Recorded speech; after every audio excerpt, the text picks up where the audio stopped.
অসাধারণ একটা ভিডিওটা দেখে ভয়েসটা শুনেন, ভালো লাগলে একটা শেয়ার করেন।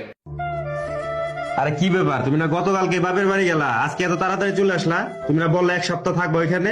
ওটা তো এখন আর আমার বাপের বাড়ি নাই, ওটা ভাবির বাড়ি হয়ে গেছে, তাই চলে আসলাম। লজ্জা থাকলে আর জীবনও যাব না বাপের বাড়ি। আরে তোমার বাপের বাড়ি তুমি যাবে না তো কে যাবে? একদিনে কি এমন হয়ে গেল এমন করে বলছো?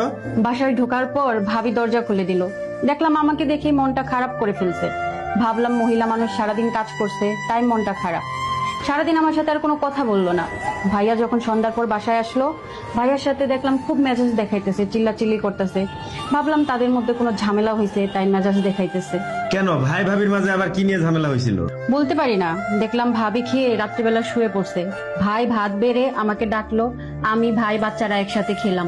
ভাবিকে ডাকলাম, ভাবি আসলো না, কথাও বললো না।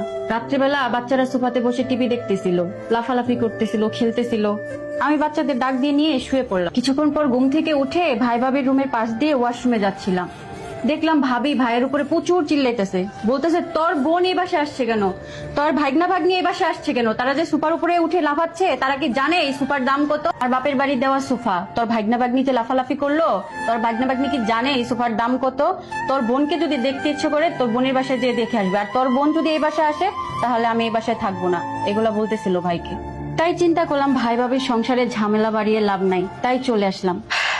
একটা কথা ভেবে খুবই কষ্ট লাগলো জানো, যে বাড়িতে ছোট থেকে বড় হলাম, সবার ছোট ছিলাম বলে সবাই আমাকে খুব আদর করত। যে বাড়িতে আমি রাজকন্যা ছিলাম সেই বাড়িতে আজকে আমার কোনো অস্তিত্ব নাই।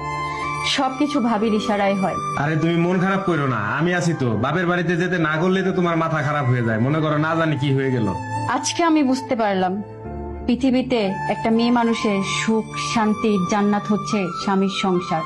স্বামীর সংসারের মতো সুখ শান্তি অন্য কোথাও পাওয়া যাবে না। আরে থাক, তাতে কি হয়েছে? আমিও তো তোমার সাথে কত রাগারাগি করি। তুমি যেমন আমার উপর রাগারাগি করো তেমন ভালোবাসো।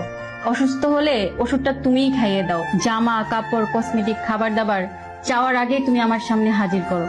আর সব থেকে বড় কথা হলো কি জানো, তুমি তো বাচ্চাদের উপরে কখনো বিরক্ত হও না। আরে বাচ্চাদের উপর কেন আমি বিরক্ত হব? বাবা মা কি পারে নিজের সন্তানের উপর বিরক্ত হইতে? তাই আমি আজকে একটা জিনিস বুঝতে পারলাম, স্বামী ধনী হোক বা গরিব হোক, স্বামীর সংসারে মেয়েদের প্রকৃত সুখ, স্বামীর সংসারে মেয়েদের জান্নাত। এই পৃথিবীতে স্বামীর মতো কেউ ভালোবাসবে না, স্বামীর মতো কেউ দায়িত্বও নেবে না। এটা আজকে আমি ভালোভাবে বুঝতে পারছি।